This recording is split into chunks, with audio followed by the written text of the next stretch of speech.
Last week, the Board of Elections was not sure if our voting machines were EAC certified. But I imagine if they weren't, then we would have election system persons coming down to either put a stop to an election or ask us to do something different. However, now they know. The current machines that we are using are not ESC certified. But is the board now asking the voting public to use these machines even though they're not EAC certified as required by local law? We'll be using the existing machines for this election cycle. Senator Usi Richards sponsored bill number 29-0047, and he says although the language in the amendment doesn't specify we must use EAC certified voting machines for the 2014 election cycle, it was their intent. The introduction of the amendment removed the request from the joint boards of elections to make it mandatory that it would be in place by the 2012 election. And so that amendment simply provides that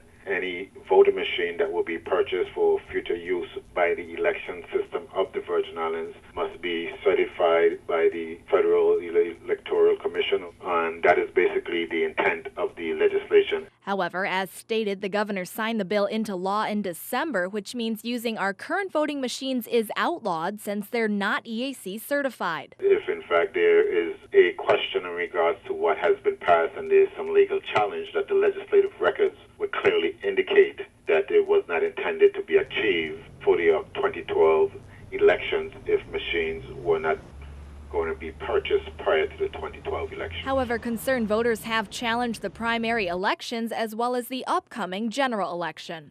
For News 2, I'm Erica Bivens.